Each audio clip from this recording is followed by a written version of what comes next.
La Bible en un an, le 24 mars, le livre de Deutéronome, chapitre 2, verset 2, au chapitre 3, verset 29, le livre des psaumes, chapitre 67, verset 1 à 8, le livre des proverbes, chapitre 11, verset 9 et 10, l'épître aux Hébreux, chapitre 3, verset 1 à 6. Le livre du Deutéronome, chapitre 2. L'Éternel m'a dit, « Vous avez assez longtemps tourné autour de cette région montagneuse. Tournez-vous vers le nord. Donne cet ordre au peuple. Vous allez traverser le territoire de vos frères, les descendants d'Ésaü, qui habitent en Séhir. Ils auront peur de vous, mais tenez-vous bien sur vos gardes. Ne les attaquez pas, car je ne vous donnerai dans leur pays pas même de quoi poser la plante du pied. En effet, c'est à Ésaü que j'ai donné la région montagneuse de Séhir en propriété. Vous leur achèterez à prix d'argent la nourriture que vous mangerez et même l'eau que vous boirez. En effet, l'Éternel ton Dieu t'a béni dans tout le travail de tes mains. Il était attentif à ton parcours dans ce grand désert. Voilà 40 ans que l'Éternel ton Dieu est avec toi, tu n'as manqué de rien. Nous sommes passés à distance de nos frères les descendants d'Ésaü, qui habitent en Séhir, et à distance du chemin de la plaine, d'Éla et d'Ejon-Guéber. Puis nous nous sommes tournés vers le nord et nous avons pris la direction du désert de Moab. L'Éternel m'a dit, « N'attaque pas Moab et ne t'engage pas dans un combat contre lui, car je ne te donnerai rien à posséder dans son pays. C'est aux descendants de Lot que j'ai donné Ar en propriété. Les Émim y habitaient auparavant. C'était un peuple grand, nombreux et de haute taille, comme les Anakim. Ils passaient aussi pour être des Réphaïm, de même que les Anakim, mais les Moabites les appelaient Émim. Séhir était habité autrefois par les Horiens. Les descendants d'Ésaü les avaient chassés et détruits devant eux, et ils s'étaient installés à leur place, comme l'a fait Israël dans le pays qu'il possède parce que l'Éternel le lui a donné. Maintenant, levez-vous et passez le torrent de Zéred. Nous avons passé le torrent de Zéred. Notre parcours de Kadès-Barnéa jusqu'au passage du torrent de Zéred a duré 38 ans, jusqu'à ce que toute la génération des hommes de guerre ait disparu du camp, comme l'Éternel leur avait juré. L'Éternel a lui-même porté la main contre eux pour les éliminer du camp jusqu'à leur complète disparition.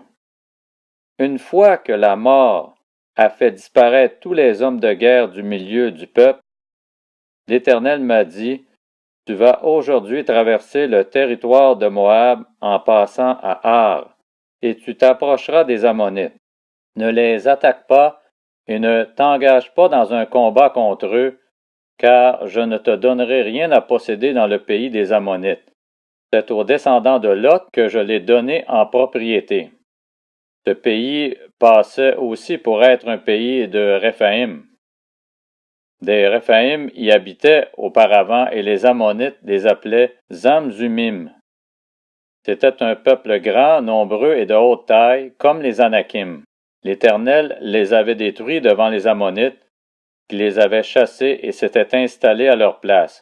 C'est de la même manière que l'Éternel avait agi pour les descendants d'Ésaü qui habitent en Séhir, quand il avait détruit les Horiens devant eux. Il les avait chassés et s'étaient installés à leur place jusqu'à aujourd'hui. Les Aviens, qui habitaient dans les villages jusqu'à Gaza, avaient été détruits par les Caphtorim, venus de Caphtor, qui s'étaient installés à leur place. Levez-vous, partez et passez le torrent de l'Arnon. Regarde, je livre entre tes mains l'Amoréen, Sion, roi de Hesbon, et son pays. Commence la conquête, fais-lui la guerre. Je vais répandre dès aujourd'hui la frayeur et la peur vis-à-vis de toi sur tous les peuples qui sont sous le ciel, À la seule mention de ton nom, ils trembleront et seront saisis d'angoisse à cause de toi. Du désert de Kédémoth, j'ai envoyé des messagers porteurs de paroles de paix à Sion, le roi de Hesbon. Je lui ai fait dire, « Laisse-moi passer par ton pays. Je suivrai la grande route sans m'en écarter ni à droite ni à gauche. Tu me vendras à prix d'argent la nourriture que je mangerai, et tu me donneras à prix d'argent l'eau que je boirai. Je ne ferai que passer. C'est ce que m'ont permis de faire les descendants d'Ésaü, qui habitent en Séhir, et les Moabites qui demeurent à Ar. Permets-le aussi, jusqu'à ce que j'aie passé le Jourdain, pour entrer dans le pays que l'Éternel notre Dieu nous donne. Mais Sion, roi de Hesbon, n'a pas voulu nous laisser passer chez lui. En effet, l'Éternel ton Dieu a rendu son esprit inflexible et a endurci son cœur afin de le livrer entre tes mains, comme tu le vois aujourd'hui.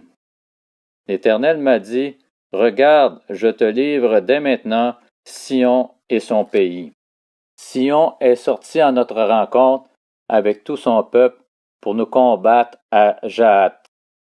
L'Éternel notre Dieu nous l'a livré et nous l'avons battu, lui, ses fils et tout son peuple. Nous avons alors pris toutes ces villes et nous les avons vouées à la destruction, hommes, femmes et petits-enfants, sans laisser un seul survivant. Seulement nous avons pillé pour nous le bétail et le butin des villes que nous avions prises. Depuis Aroër, sur les bords du torrent de l'Arnon, et la ville qui se trouve dans la vallée jusqu'à Galaad, il n'y a pas eu de ville trop forte pour nous. L'Éternel notre Dieu nous a tout livré.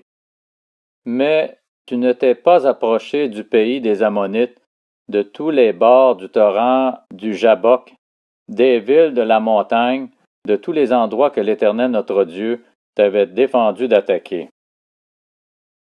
Le livre du Deutéronome, chapitre 3. Nous avons pris la direction du Basan. Or le roi du Basan est sorti à notre rencontre avec tout son peuple pour nous combattre à Édréi. L'Éternel m'a dit, « N'aie pas peur de lui, car je le livre entre tes mains ainsi que tout son peuple et son pays. Tu le traiteras comme tu as traité Sion, le roi des Amoréens qui habitait à Hesbon. » Et l'Éternel notre Dieu a livré encore entre nos mains Og, roi du Basan, avec tout son peuple. Nous l'avons battu sans laisser un seul survivant. Nous avons alors pris toutes ces villes, et il n'y en a pas une qui ne soit tombée en notre pouvoir. 60 villes, toute la région d'Argob, le royaume d'Og en Basan. Toutes ces villes étaient fortifiées avec de hautes murailles, des portes et des barres. Il y avait aussi un très grand nombre de villes sans murailles. Nous les avons vouées à la destruction, comme nous l'avions fait pour Sion, roi de Hesbon. Nous avons consacré toutes les villes par la destruction, hommes, femmes et petits-enfants. Mais nous avons pillé pour nous tout le bétail et le butin des villes. C'est ainsi que, à cette époque-là, nous avons pris aux 2 rois des Amoréens le pays qui est situé de l'autre côté du Jourdain et qui s'étend du torrent de l'Arnon jusqu'au mont Hermon.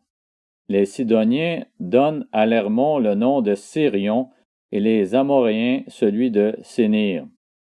Nous leur avons pris toutes les villes de la plaine, tout Galaad et tout le Basan, jusqu'à Salca et Édréi, villes qui appartenaient au royaume d'Og en Basan. Og, le roi du Basan, était le seul survivant du peuple des Réphaïm. Son lit, un lit en fer, ne se trouve-t-il pas à Rabat, la capitale des Ammonites? Il mesure 4 mètres et demi de long et 2 de large. Nous avons alors pris possession de ce pays. J'ai donné aux Rubénites et aux Gadites le territoire qui s'étend d'Aroër sur le torrent de l'Arnon jusqu'à la moitié de la région montagneuse de Galaad avec ses villes. J'ai donné à la moitié de la tribu de Manassé le reste de Galaad et tout le royaume d'Og en Basan, toute la région d'Argob avec tout le Basan. C'est ce qu'on appelait le pays des Réphaïm. Jaïr, le descendant de Manassé, a pris toute la région d'Argob jusqu'à la frontière des Guchériens et des Maacassiens. Il a donné son nom au village du Basan appelé aujourd'hui encore Bourg de Jaïr. J'ai donné Galaad à Makir. Aux Rubénites et aux Gadites, j'ai donné une partie de Galaad jusqu'au torrent de l'Arnon, dont le milieu sert de frontière, et jusqu'au torrent du Jabbok, qui marque la frontière avec les Ammonites. Je leur ai donné encore la plaine, qui est limitée par le Jourdain et s'étend de Génézareth jusqu'à la mer de la plaine, la mer morte, et jusqu'au pied du Pisga vers l'est. À cette époque-là, je leur ai donné cet ordre. L'Éternel, votre Dieu, vous livre ce pays pour que vous le possédiez. Vous tous, les soldats, vous marcherez tout équipés devant vos frères, les Israélites. Seuls vos femmes, vos petits-enfants et vos troupeaux, je sais que vous avez de nombreux troupeaux, resteront dans les villes que je vous ai données, jusqu'à ce que l'Éternel ait accordé du repos à vos frères comme à vous et qu'ils possèdent eux aussi le pays que l'Éternel votre Dieu leur donne de l'autre côté du Jourdain. Alors vous retournerez chacun dans l'héritage que je vous ai donné. À cette époque-là, j'ai donné cet ordre à Josué. Tes yeux ont vu tout ce que l'Éternel votre Dieu a fait à ces deux rois. C'est ainsi que l'Éternel agira envers tous les royaumes contre lesquels tu vas marcher. N'ayez pas peur d'eux, car l'Éternel votre Dieu combattra lui-même pour vous. À cette époque-là, j'ai imploré la grâce de l'Éternel en disant, Seigneur Éternel, tu as commencé à montrer à ton serviteur ta grandeur et ta main puissante. En effet, quel Dieu y a-t-il dans le ciel et sur la terre qui puisse imiter tes œuvres et ton extraordinaire façon d'agir? Laisse-moi traverser, je t'en prie, laisse-moi voir ce bon pays de l'autre côté du Jourdain, ces belles montagnes et le Liban. Mais l'Éternel était irrité contre moi à cause de vous, et il ne m'a pas écouté. L'Éternel m'a dit, en voilà assez. Ne me parle plus de cette affaire.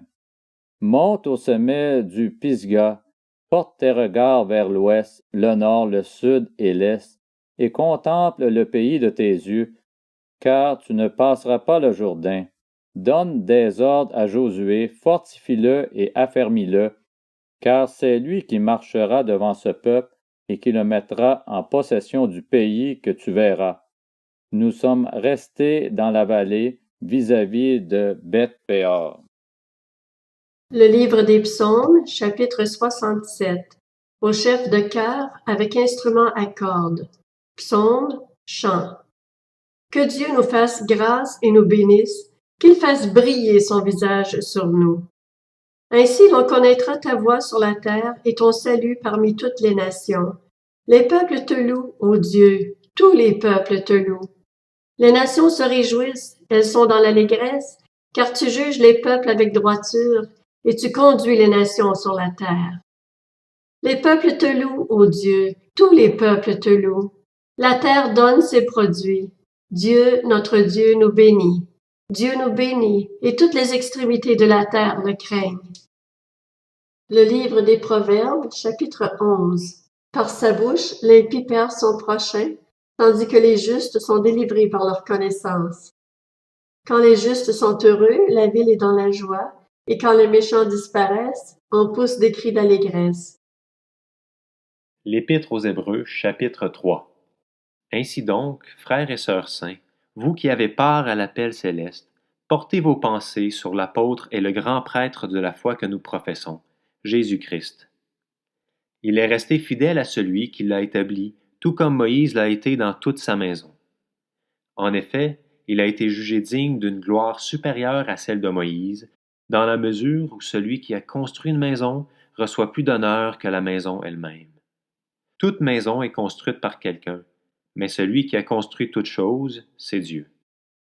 Moïse a été fidèle dans toute la maison de Dieu comme serviteur, pour témoigner de ce qui allait être dit, mais Christ l'est comme Fils à la tête de sa maison. Or, sa maison, c'est nous, pourvu que nous retenions fermement jusqu'à la fin la confiance et l'espérance dont nous tirons notre fierté.